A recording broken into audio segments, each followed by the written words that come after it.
Well, good afternoon, everybody. How you feeling today?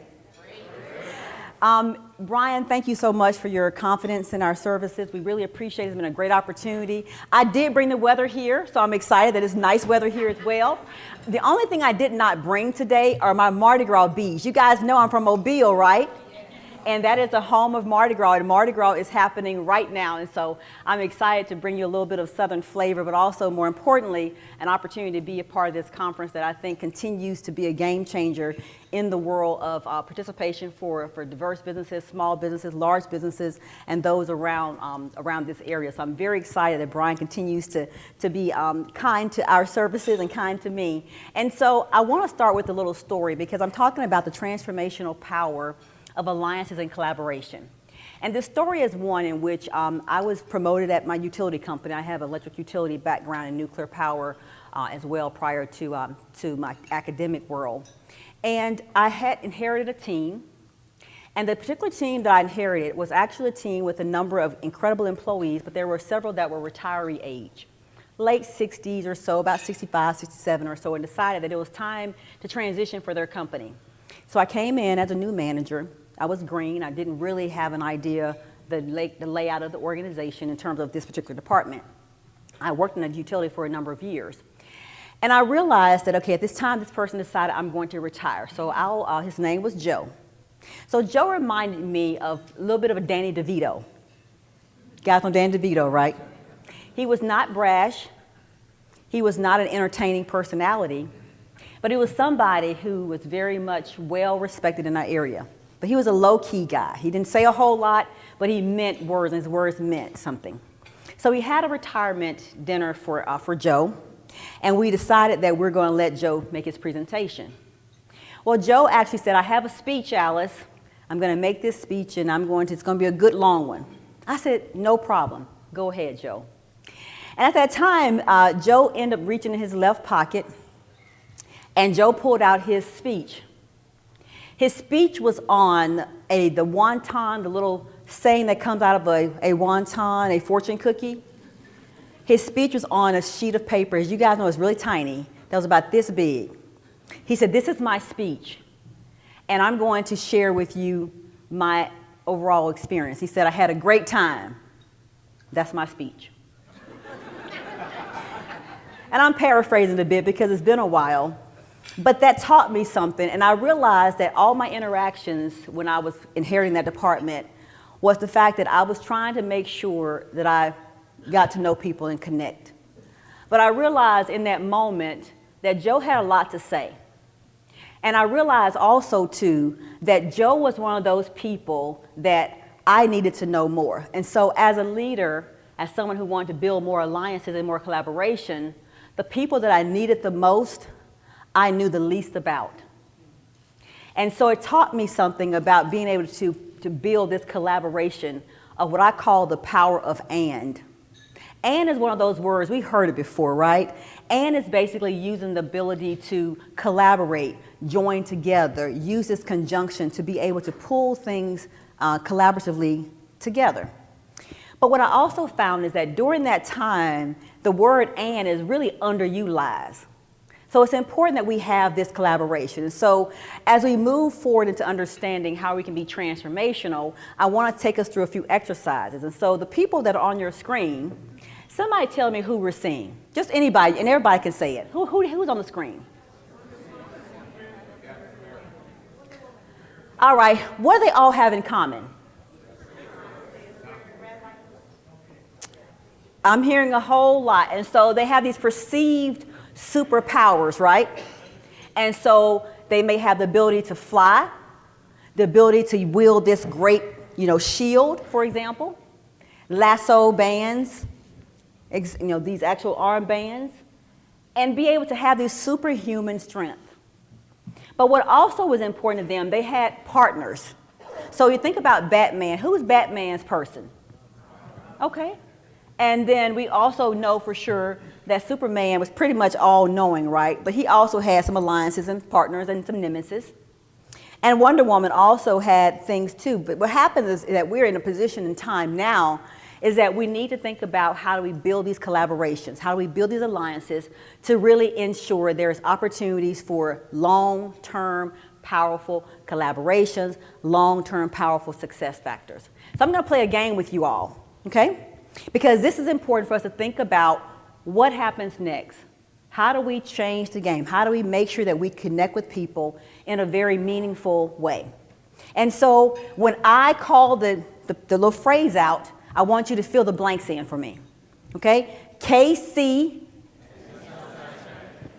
Earth, Wind, Sunny and Laverne and Shirley, Shaq and Thelma and you all passed the test. Give yourself a round of applause.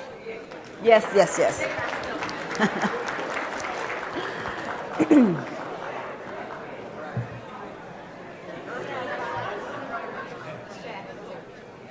I think I took a few people back. Okay? That's a good thing. And so what this is telling us is that we have gone away a little bit from having this collaboration of using the power of and. Remember that we had all these people, Huey Lewis and the... All right, okay. So all these people that are out there as well. There are so many. How about this one? How about Diana Ross and the... Supreme. Okay, and so what happens is that there's always this connecting point, right?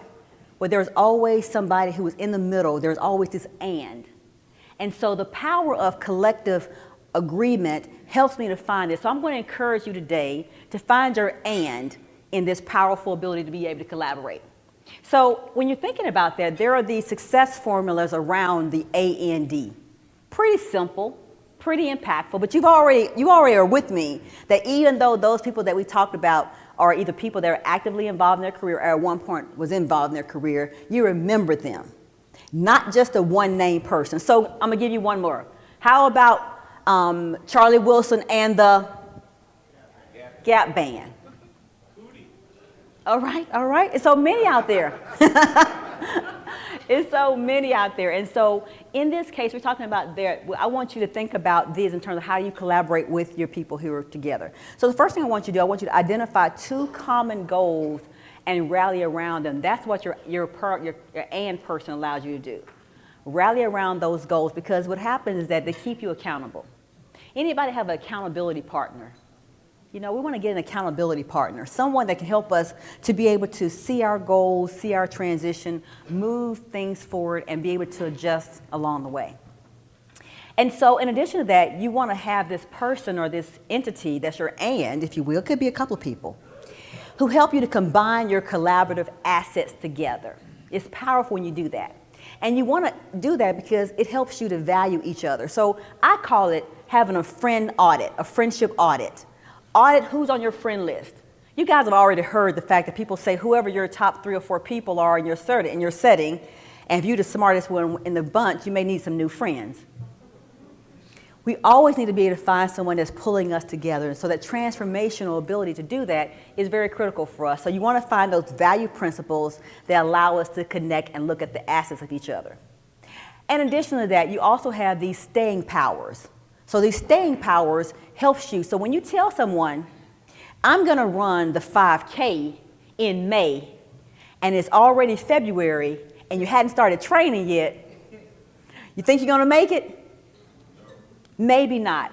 Or you may tell someone, I'm going to launch a new business, and I'm going to launch a new business in March, and you haven't started yet. Can that person say, you know what, you said you're going to do that. Did you take care of that? You said you're going to buy a new house. Did you do that? You said you're going to connect with Brian and his team at IDOT. Did you do that yet? So having this person or this entity or this other individual that give you that collective ability to say, well, you know what? I need to figure out, can you make it happen? It helps us, doesn't it? We have become a society sometimes that we're all by ourselves and we are me by me. Well, the reality is that we need each other. And so we need to be able to understand that we need the people power to make a difference. The people power is going to be something that can sustain you long term. Because, you know, we have our phones, we have social media, don't we? We're all about it. Everybody's engaged, except they're not engaged with each other. And so now when we go out to dinner, for example, people don't talk anymore. You know, we're just sitting there with our phones, and that's entertaining us. And so what I'm seeing, because Brian mentioned how many people came to this conference, that we like the togetherness. We like the eye-to-eye contact. Can you say yes, I do? Yeah. Or people say, you know what, just leave me alone. I used to be like that too. I remember in terms of my ability to learn to be a part of a team, is that I was getting an assessment, and I shared this with one of the group members, and I thought I was doing okay because, you know, as a manager, you guys are all managers and leaders in your organization, you get to the top pinnacle and it's pretty lonely up there. So you don't really know your deficiencies.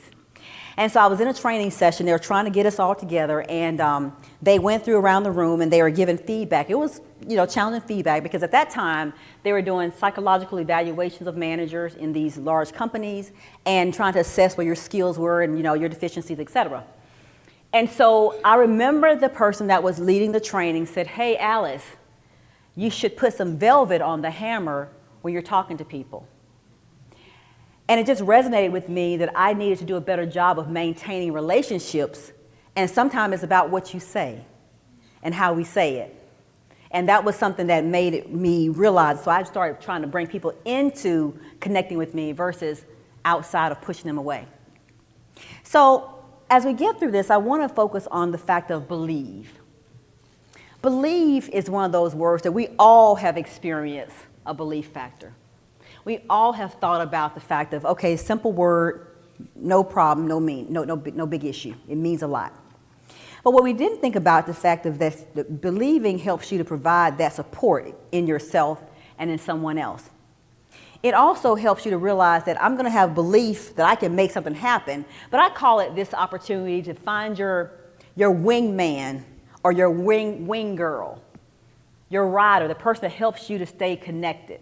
Because in our business environment that we're in right now, we're doing great, right? Y'all look good, you look successful, things are going well for you, but we do know for sure that we still need each other. And so as I was preparing for this conversation, I was trying to make sure that we were going to leave this conversation with an opportunity to think about these areas. So the acronym BELIEVE here is one that I've actually decided to talk about. So BELIEVE, the first part of belief is being able to broaden our skill sets. Open both eyes, close your mouth, and focus. That's what we need to think about. Now, you know, there's always an opportunity where you're trying to figure out, okay, how can I do that? Believing in something, believing in knowing that you've got some people that are helping you to move forward and being able to believe in yourself is critical components to this whole conversation. And so when was the last time you actually assessed your skill sets? When was the last time you assessed the people that are around you and your team?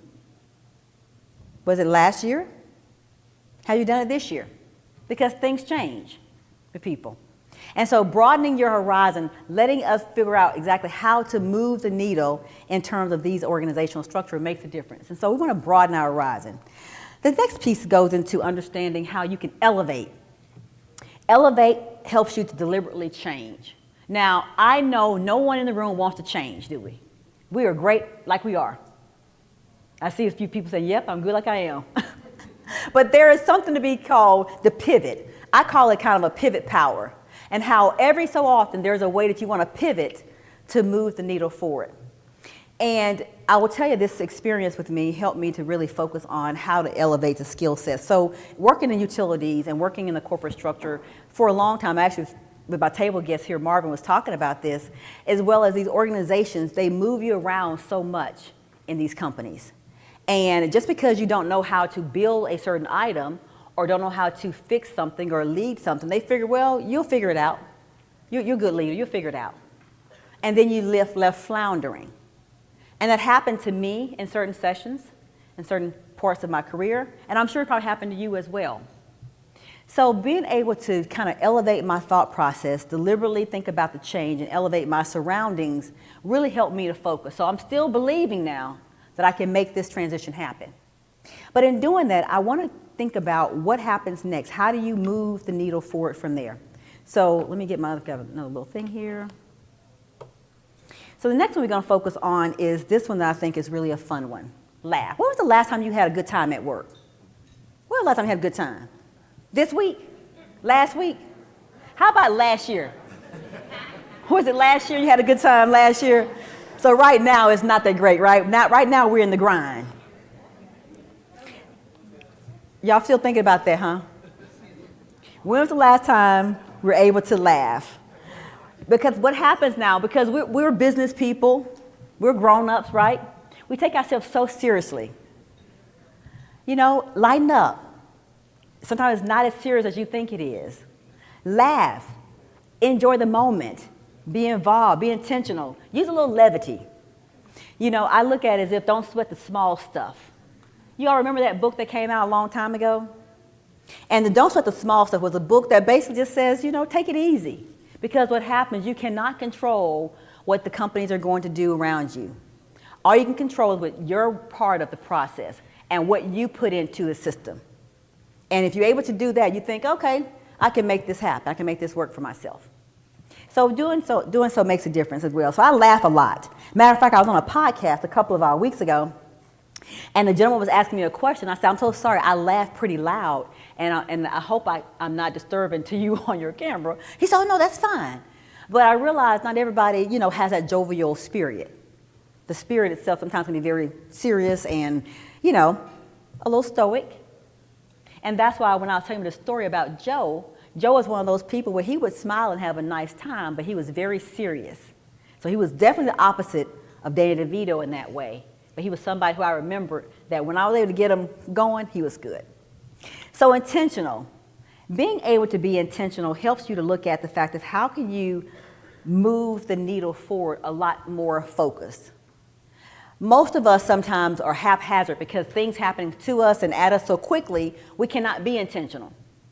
So the degree of intentionality is really important as we're thinking about we can believe this is going to happen for us. We have our collective partner, and we're focusing on who's that person who's our and there.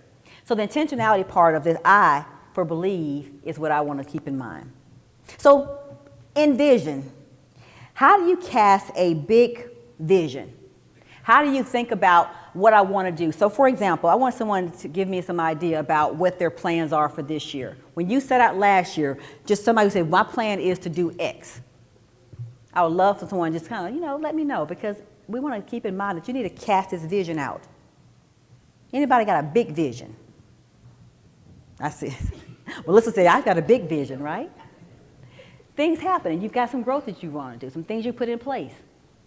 And so what happens is that we want to think about what can we do to cast this big vision, to focus on a big picture, and to envision ourselves in a different place. I started 6 companies, and the one that I most recently have is Sky Connect Corporation that Brian mentioned. I also have Sky Connect Transport. I envisioned this back in 2019 that I was going to start a transportation company, and I was going to work in logistics and kind of manage that using 18-wheelers to haul and transport products across the country.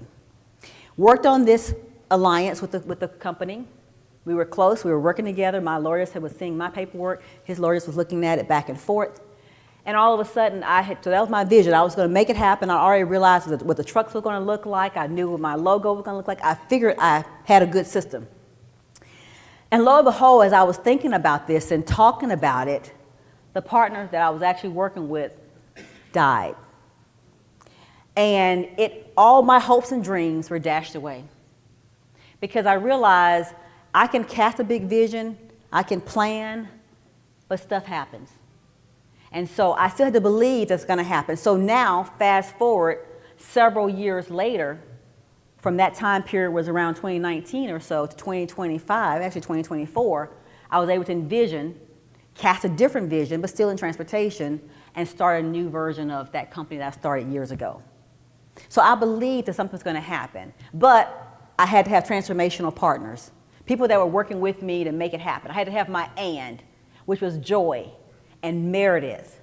Those are people that were connected with me. Then I had Dion and Blanca. And so we had to have all these team members continue to work with us, and there were others to make this vision happen. And so the V part of this is being vigilant, guarding your energy, focusing on the bigger picture. So if you guard yourself, so I don't know if you guys feel this way, but when you have new ideas, do you tell everybody about it? Oh, okay. What about you guys over here? You don't tell anybody? Okay, because I call that the silent opportunities of success. Because when you're silent, we make things happen behind the scenes, don't we? Because sometimes you tell people, they tell you, nah, they do what they call, they poo-poo your goals. They say, nah, that's not for you. And so it provides me an opportunity, because I remember when I was deciding I was going to move to Birmingham, do some big things, people were saying, oh no, you're moving to the city that, that's not a really friendly city. I'm not sure if you're going to be successful there, and all of those things happen. The same thing happened when I was thinking about casting this vision around going back to school at a later age in life. And so as I was working on my doctorate, I didn't tell anybody for the first year, maybe first year, a couple of months, because I didn't want you to tell me it can't be done, or how hard it's going to be, or you too old to go back to school. You've got kids. You got to travel down 4 hours to get there every other week, and you want to do that? So I realized I need to keep it under control, but I had the belief that I was going to make it happen. So I want you to be vigilant about your goal setting, be vigilant about guarding your energy, and about focusing on the big picture. Energy. You guys have all finished your lunch, right? So the people that are at your table, have you all met yet? Okay. Make sure you think about what kind of energy and vibe you're getting from the people at your table. Because sometimes we look at each other and we just keep, we kind of do what I call the nice Southern way, right? You bless your heart, as we call it. Bless your heart. Okay? And we really don't mean it, but it sounds good. And so what happens is that we need to be thinking about what kind of energy we're putting out there in the world that's going to be able to be brought back to us. And so utilizing that makes a big difference. And so continuing to be transformational in your goals, transformational in your thoughts, helps you to focus on the next level. Now, we know for sure also, too, that every day is not going to be a great day. But every day, I say the sun is going to shine, or the wind is going to blow, and the fact that the grass will grow at some point. So why can't we make it a great day? Let's try to figure out how to do that as well. Because what happens is that it's going to be okay. Eventually, it's going to come back around.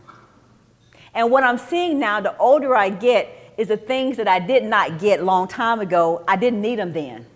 But they're coming back around now. The people who I met who were, giving me a little lip service, telling me, bless your heart, little girl, They now are realizing, oh, okay, we need to connect the dots. And I'm realizing the same thing, too. So guarding your energy, highlighting and addressing this makes a difference. So I want you to fall forward as you're moving in this process. Don't fall back, fall forward. And I also tell students, sometimes I talk to them, younger people, that you want to fail fast, quick. Get it done, start over, move on. And so I think that's also an issue for us as well. So moving forward helps you to do just that.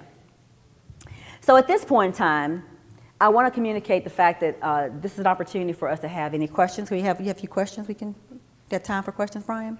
Okay. So I've actually written about some trade secrets. So I will tell you guys, and you probably know this as well, working in the corporate sector, we learn a whole lot, don't we, Marvin? We learn a whole lot.